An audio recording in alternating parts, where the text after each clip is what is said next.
Everyone, welcome to episode 9 of the Hub World podcast. My name is Gino, And I am Matteo from the Hub World. and it's just us two today.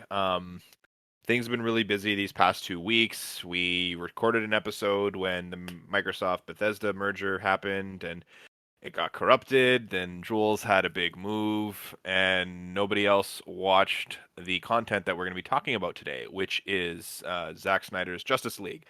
So it's just the two of us today, the brothers. And yeah, holy cow.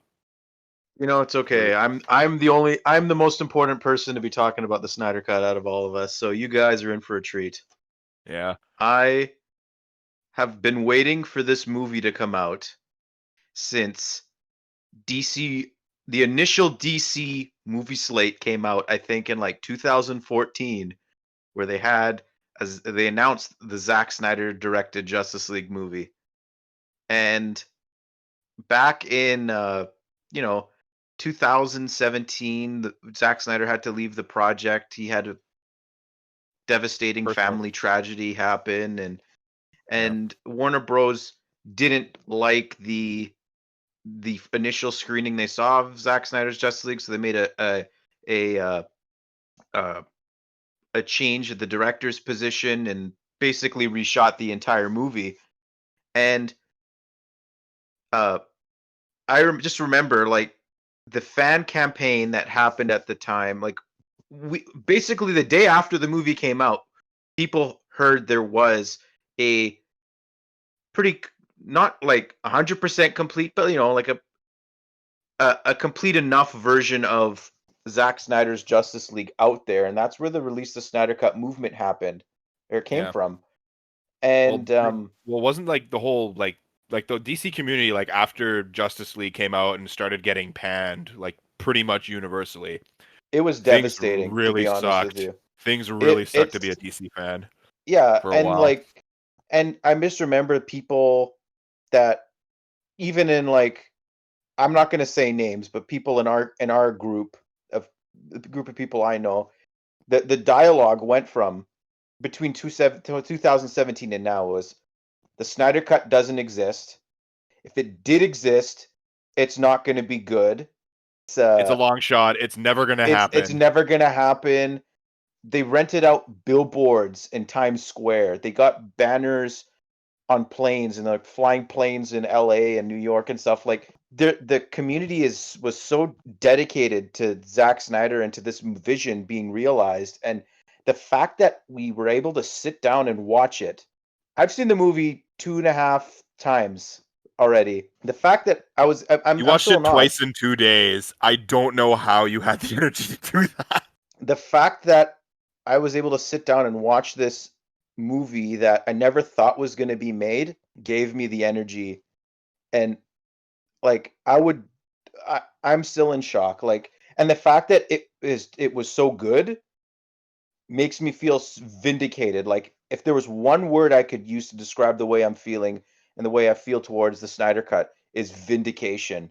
I feel vindicated. Like, all those years of people, like, knocking the community down, saying the movie's not good, it's never coming out, like, it and now to see, like, I think it's got like a 74% on Rotten Tomatoes. From the It's critics, and then what's the Yeah, fan review? it's in the high 90s. Like, it's high, but, like, No, Gino, no one what expected it to be this good. yeah. So Yeah, Gino, I'm a hardcore DC fan, and I really that's like the putting it Snyder cuts. very, very lightly. Hardcore DC fan, and I really, Yeah, really, really enjoyed the Snyder cut. yeah. What Are we did gonna you watch think about Justice the is Snyder Grey? cut? Or are we gonna watch Justice Uh, is Grey? one day I Yeah, might. But what yeah, did you think of the Snyder Cut, Gino, in general? Like, I know you weren't, like, super involved with the community as I was, but yeah. as, like, a casual DC fan, what did you think of the movie? As a casual DC fan watching this movie, and I want to use my one F bomb, but I'm probably not going to just for the sake of like, class. We want to keep it classy here, right? I, at multiple times in Zack Snyder's Justice League, I was sitting down watching that film thinking to myself, how the hell could Warner Brothers release the movie that they did in 2017? How And the they, hell did Joss yeah. Whedon screw up so freaking bad? Mhm. How could they let that happen? Just how? It Like, it completely boggles my mind. there's a, Steppenwolf was a compelling villain. He had a story beginning to end. He didn't look awful. The CG at yeah. times in the Snyder Cut was a little, but it told the story that it needed to tell. It was Mhm. complete beginning to end. We saw Cyborg's story complete beginning to end. He had a motive. Mhm. He had a complete character arc. Flash had a complete character arc. All of these heroes that we had a complete character arc. Everything worked. How the hell did they screw it up? Well, How? this is the Like thing. Warner Well, Brothers is supposed to be making movies for how many years? They should know how to do this. How did they screw well, it up? well, the thing is with Justice League, the theatrical cut, Ugh. like another reason why that movie turned out that way. And I think if that movie had half hour, 45 minutes extra footage, and if the CG was better and Henry Cavill didn't have a digitally removed mustache that looked like an abomination, that movie could have been pretty good, I think, to be honest with you. Like the the skeleton of the Snyder cut is somewhat visible in the theatrical cut. Um but yeah, like with 4 hours of a movie, it's very easy to have these fleshed out character arcs, but you Yeah, but know, you could have easily trimmed they out never like would have they easily never an would have hour and a half released. of that movie could have been trimmed out easily. There was a lot of like fluffy Well, things and whatever, but like it could have been done. And then you release the 4 hour version like what they did with Lord of the Rings, right? And like this is what it was supposed to the entire thing, do all this. Like they could have made it happen. It was one of those things so where like yeah. at multiple times in that movie, as I said, like how the hell could they release that version that they did back in 2017? And it didn't feel like 4 hours, this movie. We watched so 2 days before Snyder Cut launched, we watched Man of Steel. Amazing movie, underrated. Go watch it if you haven't seen it in a while. It holds up quite well. Then the day before, we watched Batman v Superman, the extended edition. And it just so happened that when Batman v Superman finished, it was midnight on the night that the Snyder Cut launched. And we turned on our Xbox, went to our streaming service that had we got onto Crave because we're in Canada and we don't have HBO Max, and it was there. And I looked at Yep, you, Matteo, and you looked back at me, and we're like, we're doing "Do we this do this? Are we doing this?" at midnight, 4 hours. Yeah, and we hit We would play. have watched we would have watched the entirety of that movie if Gino If I didn't had not start fallen asleep, falling start well, no, you didn't fall asleep, but Zack Snyder said previously in other interviews, like if he were to put the intermission in the movie, because this movie's gonna come out in theaters, they're gonna do something about it. They're gonna put it yeah, in theaters once the pandemic's finished and more people are willing to go out. But his intermission would be between Acts 4 and Acts 5.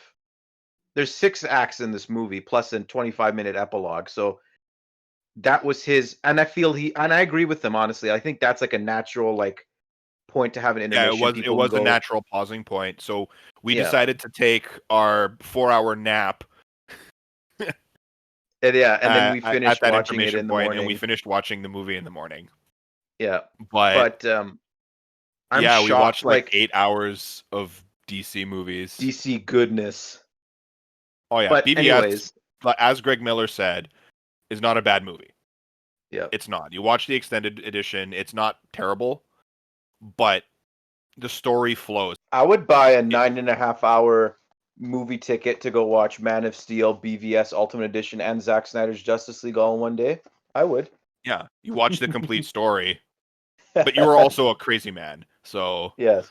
yeah, At points during my at points during this ride from Man of Steel till now, I felt like a crazy person, but once again, I feel vindicated. And the most surprising thing to me out of all of this is I got Giuliano to agree to watch Man of Steel, Batman vs Superman Ultimate Edition, and Zack Snyder's Justice League. He did the same thing where like he watched Man of Steel one day, next day he watched BVS, then the next day he watched Zack Snyder's Justice League. And out of our entire shared friend group, I was the only person to defend Man of Steel and defend Batman vs Superman, aside from Gino to some extent. Yeah. I cared Okay, about these movies, but I wasn't like willing to die on I that hill. I died on that hill multiple times. I've been laughed at. I've been humiliated, and I convinced Giuliano to watch these movies again. He had never rewatched the Zack Snyder trilogy since seeing it in theaters. He watched Man of Steel in theaters, defended it, but then over the years he soured on it until I convinced him to watch it again. He watched it and he really, really, really enjoyed it the second time around. So that was a win. And I was like, if he likes one of the three movies, that's a win for me. I can handle it because I'm a bigger fan of Man of Steel than I am Batman vs Superman, admittedly. I would have to agree He on watched that too. he watched Batman vs Superman Ultimate Edition, and he's like, you know what? He can't stand Lex Luthor. I can handle that because I understand how divisive Jesse Eisenberg's Lex Luthor is. But he said that he enjoyed Batman v Superman, and this was coming from a guy who laughed at the beginning of the movie when Bruce Wayne was lifted up by bats. In a dream sequence. And like that, I feel like it was an initial negative impression of the movie, and then he just thought, or they other people just thought like, yeah, this is it's a joke. But that's just my opinion. I could be wrong. But then he watched Zack Snyder's Justice League, and quote, this is a quote from him, and I'm shocked that he said this. He said it's potentially one of the greatest superhero movies he has ever seen, and I was just floored by that because I'm inclined to agree with that also, but I wasn't comfortable saying that at that time. After my second viewing, yes, I agree with that. But and then the one last thing he said, and I think this is a actually, I'll touch up on this maybe later. But there was a plot hole, but I think I'll discuss the plot hole later. But Gino, you Yeah. actually talked about something in your discussion earlier when you were saying how the the way the characters were done in Zack Snyder's Justice League, super fleshed out, compelling. They had full arcs, like, and you said the three that I wrote down on my notes here that I really wanted to talk about were Flash, Cyborg, and Steppenwolf. Yeah. And Well, like, I do also want to do like add another thing as well. I went into this movie knowing that Cyborg's dad, Silas Stone, right? yep, Yeah. So I went in knowing that I knew going in that Silas was going to die, and mhm. I'm like, oh, it's just Cyborg's dad, side character. He was really well done in this movie as well. Like his character had the full had his full arc. He died, and I wasn't expecting to care.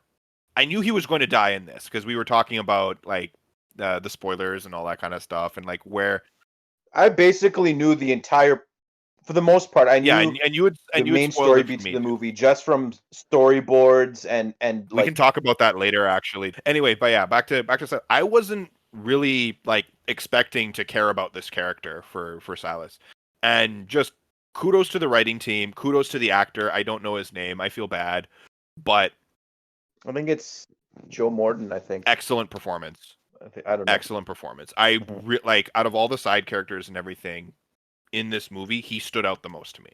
And wow, what a performance! Steppenwolf was the my second biggest point of criticism for the theatrical cut. First is the Henry Cavill stash, but anyways, second is the way Steppenwolf was done. Steppenwolf was just, his CG was terrible. He looked super generic, and like he didn't have, like, we didn't know his motivation. It wasn't clear why he was here doing what he was doing.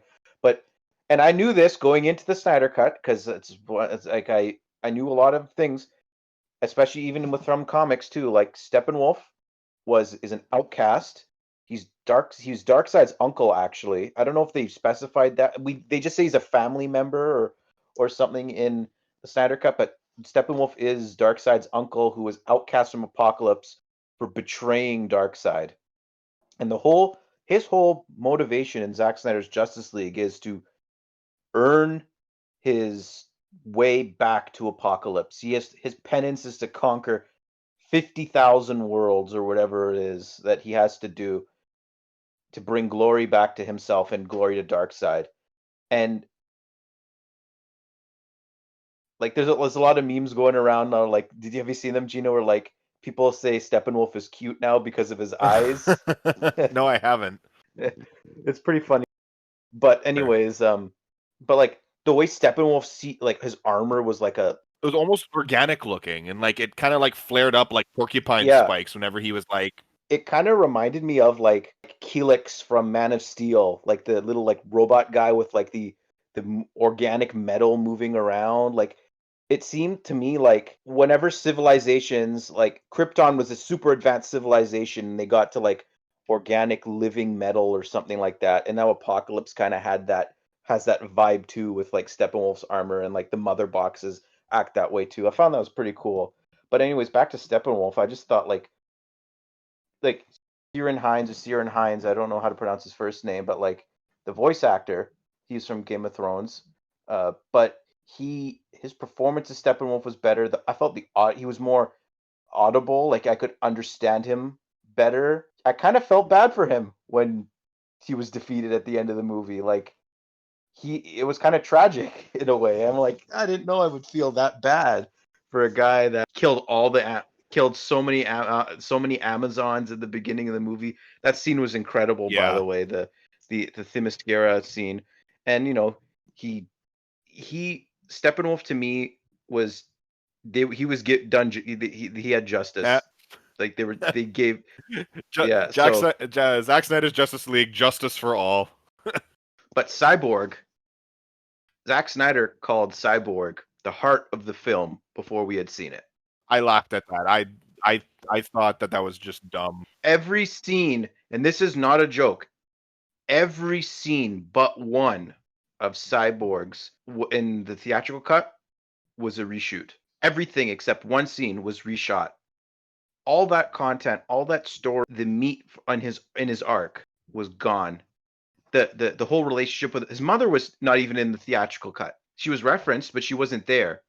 And that relationship, you didn't understand why he hated his dad really that much. Like his dad saved his life, okay, but you never saw that his dad was not at his football games, or like he basically he was an absentee father because he was so invested in his work. Cyborg, you got to see in the Snyder Cut him coming to terms with the fact that his father is basically turned him into a monster, and he can't control his powers. He thinks he's a freak. He doesn't know what to do with his life anymore.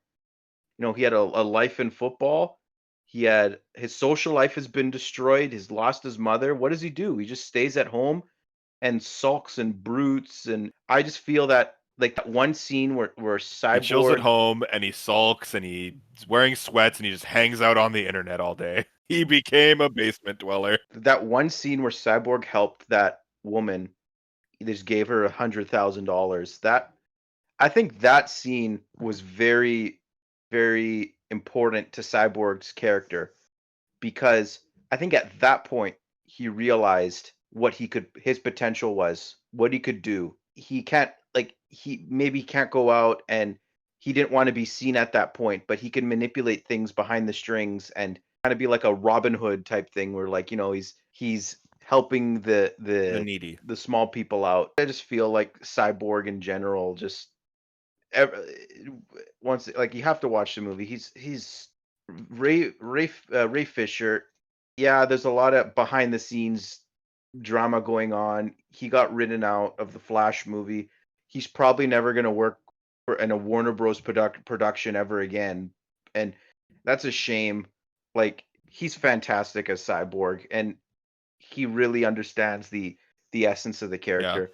I do want to talk about Ray Fisher for a bit though, just Okay. in the context of this. If we had gotten the original Zack Snyder vision for this movie, none of that stuff would have happened because Joss Whedon wouldn't have been brought onto the project and all of the problems wouldn't have happened. Yeah. Not only did Joss Whedon ruin Justice League, this guy's career was ruined because of what Whedon had done. At least he won't be Cyborg Yeah. again. Like he won't probably work for Warner Bros. But anyways, that's too heavy of a Yeah. issue, a topic for us to discuss, I think here. But Flash, Ezra Miller. I was never sold on Ezra Miller as Barry Allen. When the casting was announced, I'm like, this guy looks nothing like Barry, and I saw him in Fantastic Beasts. I'm like, even in the theatrical cut of Justice League, I don't know, comparing him to Grant Gustin, comparing him to the other Barry Allens in the animated movies and the Barry Allens you can't in really the comic books that I read. You can't really compare to the animated stuff because it's just Barry Allen will be drawn to look like Barry Allen. Whatever the artist wants Barry Allen or Wally West to look like, they'll just draw them that way. But anyways, watching the theatrical cut kind of made me like Ezra Miller less, because a lot of the scenes that he was in were pretty cringy, and we know the Flash is a super powerful character. He can time travel, run really fast. The Flash is arguably yeah, but like he's like, all I do is push people and run away really fast. I'm like, well, no, you can do a lot more than that, Barry. And throw lightning. Like that one scene, the underground scene, and like they're freeing the hostages from Steppenwolf. Theatrical cut or Snyder cut? In the theatrical cut, it's like, all I do is push. I can't save anyone, and Batman's like, all you have to do is save one person. That line wasn't in there, and some people like the line. I don't. The Flash is supposed to be, he's pretty competent, and the one scene where like all the rubble's falling on them in the Snyder cut, and then like people are looking up and they just see the Flash running around really quickly above them, like pushing all the debris out of the way. That is a phenomenal shot right there. And apparently the CG was done on that when the theatrical cut was released. That scene was done, and they purposely didn't put it in the movie. Why? I have no idea. But even the slow-mo scenes were like kind of like the Quicksilver-esque ones, right? Yeah, the ones that weren't in theatrical cut, where he sees Iris for the first time and like he pokes his finger through the glass, and like the glass almost like it's like water, like his finger just going through it, and it just shatters very slowly, and that's a beautiful shot. He spins around so fast and his shoes just like disintegrate around his feet. And then the hot dogs are flying. There's a tasteful joke that and then at the end he saves Iris, and he sees him. He's like, "Oh, I gotta really take care of her because I'm moving really fast." So like he folds her arms in and makes sure she doesn't get injured. Like he's trying to get this job, right? The dog walker. He's showing his dedication that he needs to pay his way through school to become a CSI, so then he can prove that his dad is innocent. That whole like stuff, like you just see him meeting his dad in jail, and that's it in the theatrical cut. In the Snyder cut, the whole Henry Allen thing is more, it's elaborated on more, and like his dad at one point even tells him, "I'm a burden on you. Don't come and see me. You're better off without me." Basically, I'm like, that was heartbreaking to hear. And then at the end of the movie, when Barry comes back, proves to his dad that he won't give up. He got his job, and that moment, he was just the pride that his father had in him. And then even in the scene at the very I know this is very out of order and really like the way I'm talking is I'm still kind of in shock once again that this is coming out. I'm just so happy right now that we're able to talk about this. The scene where Barry's running at the end of the movie, that he has to like generate the electricity for Cyborg to prevent the Unity from happening, and him able to heal himself, which wasn't in the theatrical cut. And then also, or at the moment where he's like, "Dad, your son is doing this. Your son is one of the good guys," or something even like in that last the major Flash scene, like he had gotten hurt the first time, right? He was healing whatever, but he didn't make it. The Unity formed, stuff got blown up, bad things happened. He starts running and he reverses time just enough to the point where he can fix it, which is really, really cool. Yeah, and he even did that when the Superman resurrection scene. Yeah, but he was a little bit too late when the mother box touched the water. So you just reversed time a little bit, made sure he was there at the right moment to put electricity into the mother box. Yeah, and that happened And just before. Yeah, we're the going backwards here. So yeah, he reverses time just a yeah, little no, bit, those are all the and then instances of yeah, time like he travel. Yeah. reverses time just like a few fractions of a second to be where he needed to be on time the first time during the Superman resurrection scene. Then at the end, when he was too late, he Mhm. reversed time maybe by a few extra seconds. So he's getting a little bit better at that. And then when he goes to the epilogue, he can completely reverse time for like 20 years or 5 years, sorry, or whatever it was, with the help of the Um, cosmic treadmill and all that stuff. But like, I digress. but yeah, just finishing off character talk. Like I feel like Aquaman. Was kind of more of the same. Yeah, yeah. All the characters are. I would say they all are Yeah. improved from the ones that were presented us during Zack Snyder's Justice League. Um, Batman, Bruce Wayne. I love Ben Affleck as Batman, and this is just more of it. Like BVS, like we just see like Batman's just in such a bad place in his life, and he's just miserable. And I like that. Don't get me wrong, but now like he has a purpose again. In Justice League, he's uniting this team. The jokes he has with Alfred and with Diana and all the other characters are really tasteful. Batman kind of feels always like a fish out of water in Justice League stories. Like he's the only one without superpowers, What are you talking about? He has but superpowers. he's still He has money. They yeah, kept that line. That was the he's still an Snyder integral line. part of the team. It was a Snyder line, and I love that it was a Snyder line. And even the one at the end, were like, I bought the bank. I'm so happy that was a Snyder line. But anyways, I think Ben Affleck is the best Batman and the best Bruce Wayne. And Batman was using the apocalyptic technology. Was fighting with that. He had the energy absorbing gauntlets that he was using to defend himself. They don't really explain the tactical suit that much, but I'm fine with that. The Batmobile was awesome in this movie. Like that awesome shot of like the five Justice League members, and he was in the Batmobile. Like that was a great hero shot that wasn't in the Good theatrical wallpaper cut. material. Yeah, I actually should make that a wallpaper, but Superman's not in it though, so I might not. But just I love Batman in this movie. And then Superman, he wasn't in it very much. I had the expectation that Superman was going to be a little more, of the Superman that I know and love, the positive symbol of hope, the Boy Scout. And I think that he probably is that way. And like, the end of the movie, they still kind of talk that way, where like the joke is like, "How did you get the house back? I bought the bank." Like, and the black suit isn't really explained. Like in the comics, the black suit is a Kryptonian like healing suit, but I know in future in the other stories, Superman is more like the way he's supposed to be. This was just part of his character journey.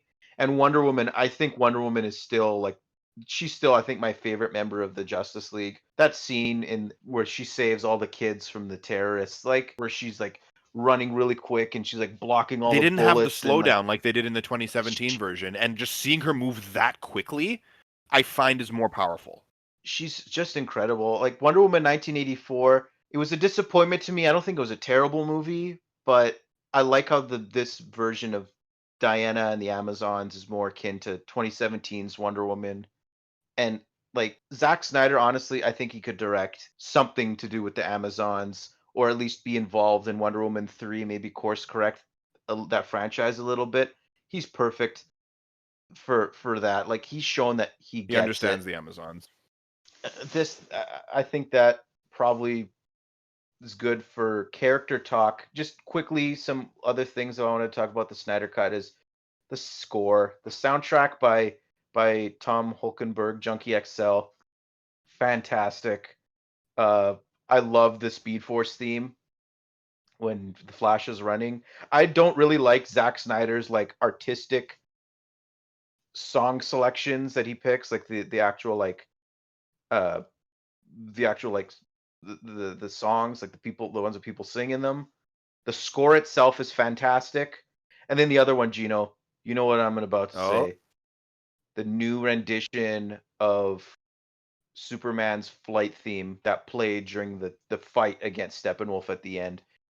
That song is hype. It's magical. It's everything. Like I was crying when I heard that. It was just so good. I'm tearing up a little now. I love that song so much, and just I knew they were gonna have like the fact that the Superman's theme never appeared in or never was played in the theatrical cut. Danny Elfman didn't play it. I lost a lot of respect for Danny Elfman just from interviews and stuff that he did around that time. But how could you not have that song? Say what you want about the other movies in the DCEU that Superman appears in. That song is Yeah, it's phenomenal. real That's good. one of Hans Well, Zimmer's they also used it greatest for like pieces. an Xbox thing as well at E3 one year. Yeah, Yeah, like that's how good that song is. The Man of Steel flight theme. Listen to it. It's phenomenal. It gives me chills every time I listen to it. And then but like the biggest thing I think we should talk about the score is just the fact that Junkie XL, he was let go of the project shortly after Zack Snyder left. He had completely scored the movie prior to that point. And when he was fired, he put all that work in. The original score of Justice League was put into other movies that I think he composed at the time. But and then when he got hired back on for Zack Snyder's Justice League, he completely rescored the movie. Brand new songs. 4 hours of score that he made. And it's all fantastic. It really is. The soundtrack of this movie is top notch. But and then the final thing I wanted to talk about, and you kind of yeah. brought it up, Gino, earlier, was how the heck can you introduced Martian Manhunter, Yep. you introduced the Atom, and Ryan Choi was in this movie a lot more than I thought he was, and they had the little cliffhanger at the end where like he's the head of like the micro nanotech or whatever it is. That's fantastic, honestly. And then friggin' Darkseid makes his theatrical debut in this movie. He's the biggest bad in the DC universe, the original Yeah. Thanos. Okay? Jack Kirby's crown jewel that he made for DC was in this movie. He was menacing, he was ominous. Yes, Giuliano thinks it's a plot hole that like, oh, how could he forget where Earth was in the history lesson bit? I'm like, well, the thing I'm thinking in my head after watching it the second time, I He used thought a to boom tube myself, to get to Earth. well, no. The him and his armada, they got to Darkseid he wasn't a what like the leader of Apocalypse. He was what Steppenwolf is in this movie. He's just Conqueror, just some dude. he's someone that goes there. Yeah. So they were led to Earth by the mother boxes, and the mother boxes were left on Earth and they fled. And Darkseid was gravely injured during that fight. I know it's not a perfect explanation, but like the mother boxes are kind of like a interstellar multiversal GPS thing maybe they used to find Earth. And now that those aren't there anymore, they can't do it. Or like they found that, or like there's a fan theory that like Themyscira is where the anti-life equation is located in. And then when the gods masked Themyscira from the world, when the Amazons went there, uh, maybe that was not just people on Earth can't see it, but people in the entire universe can't see where Themyscira is. So, and that happened after Darkseid left. So maybe that is something, I don't know. But and then the final character that they introduced, I'm like, how the heck can this not be continued in the future? Is Deathstroke. That little bit at the end there where they set up Deathstroke to be the villain of a Batman movie, and he knows he's Bruce Wayne, and he's going to systematically destroy every single like the thing was Joe Manganiello said Deathstroke was going to basically tear Bruce Wayne apart piece by piece to get revenge on him. Lex Luthor said an eye for an eye. I don't think that's literal, maybe. I don't think like Batman's responsible for taking Deathstroke's eye, but like maybe something to do with Deathstroke's kids or Yeah. I don't know, but Deathstroke is a phenomenal villain, and like they added scenes of Deathstroke into the nightmare scene. Like Deathstroke wasn't supposed to be in the nightmare scene.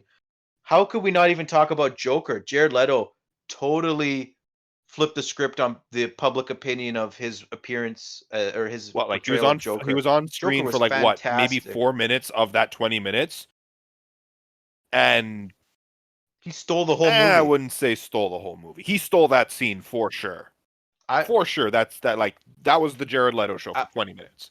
that was that was Zack Snyder's like, well, if I'm never gonna make another one of these movies, how could I not? This universe needed to have a Batman and Joker interaction, and we like that wasn't from Suicide Squad because like that was barely anything that we got in Suicide Squad. This is meaningful. That was Ben Affleck and Jared Leto knocked it out of the park. I think that's one of the highlights of the Snyder Yeah. Cut to me. But yeah, Joker was fantastic. I'm like, how could you not make like you've introduced all these extra characters and what you're just gonna abandon it? Like this is the thing. The Restore the Snyderverse movement is going on right now Yeah. as we speak. How many tweets as of Okay, this moment? Do I you have your believe on phone open? I don't know. As of the first 24 hours of the movement being on Twitter, there was 1.5 million tweets, and that number is I'm sure it's higher now. We're probably pushing 2 million at this point.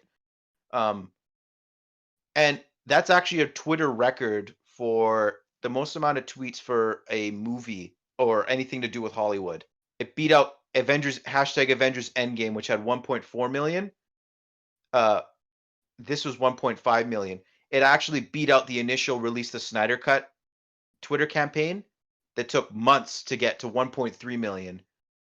They got 1.5 million in under 24 hours. That is fantastic. That like I love the meme. It's like Darkseid saying at the end of the Snyder Cut, Darkseid's like, "Ready the Armada. We'll use the old ways to get back to Earth." I'm like the meme going around was like the DC community is like ready the hashtags. We will use the old ways to get the Snyderverse going. But yeah, apparently like some like streaming services the outside of HBO Max, like because HBO Max is only available in the States right now. Other streaming services around the world that carry the Snyder Cut. Some people were saying like there were outages, like it broke the services. There was just too much demand. And I think the initial reports right now, I think we'll find out tomorrow, or so Saturday or Sunday. So it'd be tomorrow recording the time we're recording this video or this podcast. I think it's gonna outperform Falcon and the Winter Soldier's Yeah. premiere, which would be huge. And all of these things, it's like it shows the demand is there. Yes, there's toxic people in the community. There's toxic people in every community, but the diehard Snyder fans, the DC fans that want a connected universe, we're holding on to this little shard of hope we have left into having what Marvel has. It's a passionate fan base that we just want these characters to be portrayed well. And elements of the Snyder, it's just, Matteo, would you agree with me in this? Every single Release the Snyder Cut fans, each one of them should have their own blue ring. Saint Walker would be proud. Yeah. So we know HBO Max and HBO, and they're all on board with the Snyder Cut. The rumor is that Warner Bros was not okay with it. They didn't like. They had all these stipulations they put on Zack Snyder, like, oh, you can't add additional footage, you can't use Green Lantern in it. He did it anyways. Green Lantern wasn't like you didn't have Green Lantern, but they're like Kilowog was dead in one scene. He added Martian Manhunter. He added the Nightmare scene. He shot some of the stuff. He put up a green screen in his backyard and filmed additional footage. He didn't get paid a cent for making the Snyder Cut. Okay, he didn't get paid a cent. He didn't want it. I feel like Warner Bros. Kind of. We'll talk about the announcements. There was a lot of radio silence before the Snyder Cut. Like people were like, "What the heck's happening to the future of DC movies?" Well, since the Snyder Cut has come out, Warner Bros. Announced they're developing an Hour Man movie, a Zatanna movie that has a writer attached on it now. They recasted Henry Allen because the current actor he can't he's on a big show and he can't make the scheduling work, so they had to recast Henry Allen, unfortunately. Helen Mirren, she's a great actress. She was cast as Hespera for Shazam 2. Hespera, she's an actual I think she's an actual god, but she's not in the DC Comics continuity. So I'm kind of on the fence. I'm like, I don't really like original characters in. I'd rather them develop an actual comic book character, but she's going to be one of the villains. And then the big two, Pierce Brosnan cast as Doctor Fate in Black Adam.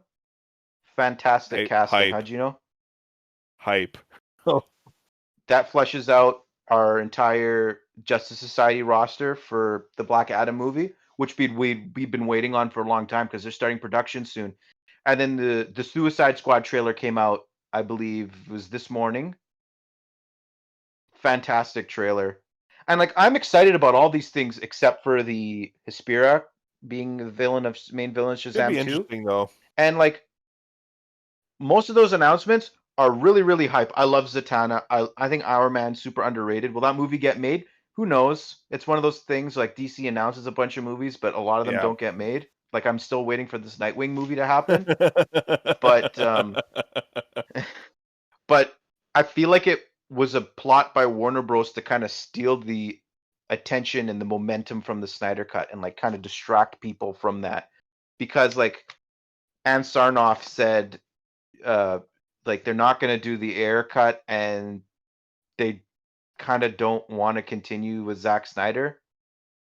So but basically like the Snyderverse, from what I understand, because like Yeah. there's a lot of people wanting a lot of things. Okay?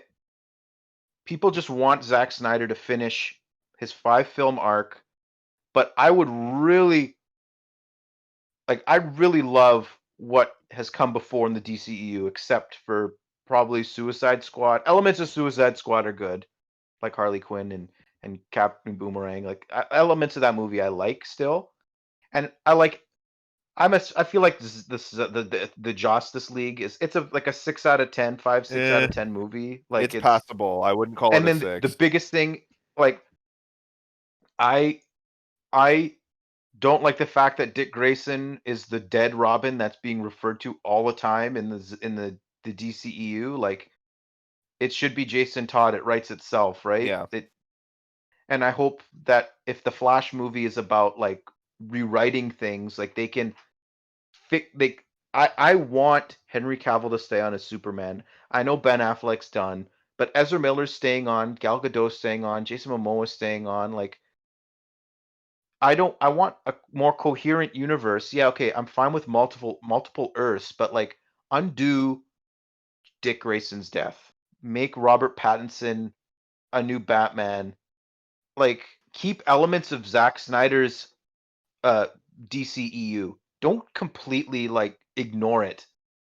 Because there are fantastic things there. Like and I still feel like it would be confusing to some people to see Gal Gadot in these movies that aren't canon anymore. Like it's just it's I don't know. Yeah. We understand it, but like Like common fans, comic so book like maybe fans, casual audience might comic book not. But fans like, that know hey, anything DC will understand it. Comic book fans that understand there's no one stays dead in comic books or that there's multiple universes in comic books. Even Marvel starting to touch and bring the idea of multiverse into their own movies.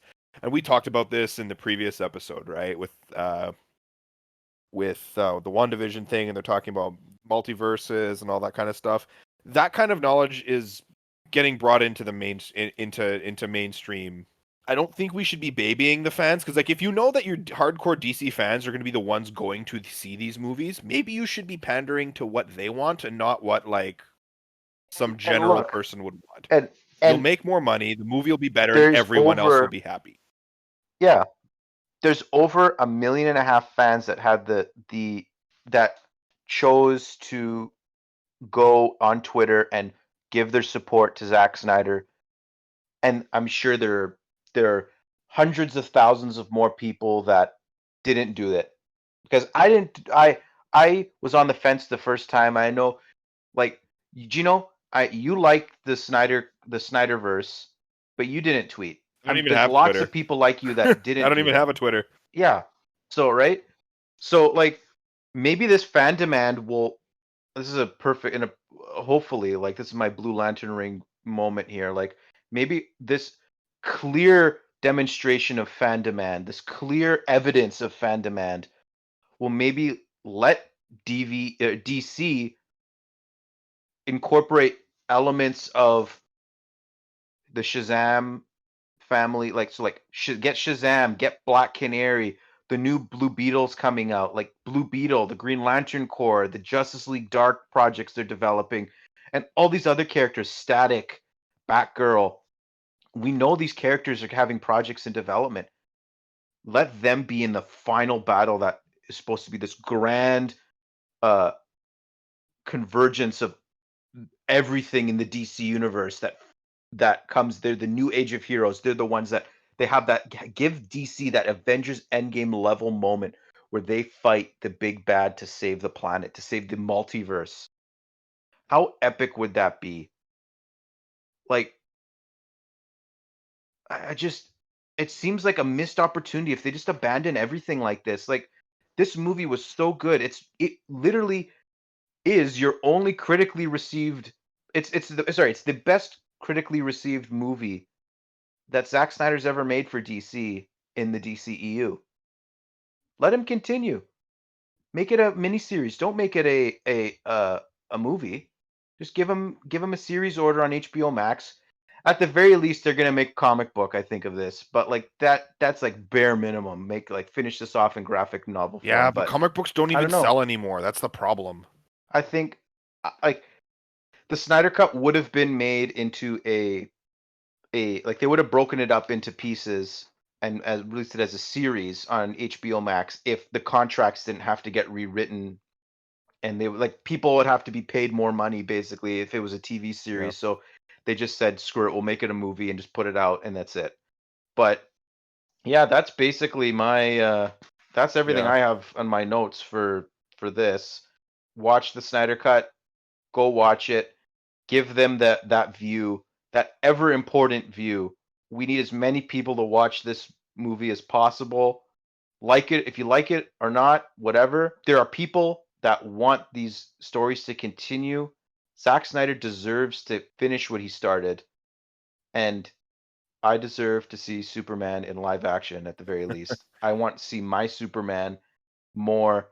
Henry Cavill, Cav-El. yes. Henry Cavill was born to be Superman, and if he can't do it anymore, Yeah. it'd be a shame. So, anyways, everyone, if you liked our discussion, please like and subscribe. Listen to us on Spotify. Yeah, especially if you made it this far. Yeah, it hasn't been that long of an Yeah. episode. I don't It's think not it's not 4 our hours, longest. but Yeah. So hopefully next week, Giuliano might be here. He might not. So it might just be another episode yeah. of the two of us. Hopefully he'll have the internet. Is there anything else you'd like to add, Gino? #restore the Snyderverse. Good night, everyone. Restore the Snyderverse.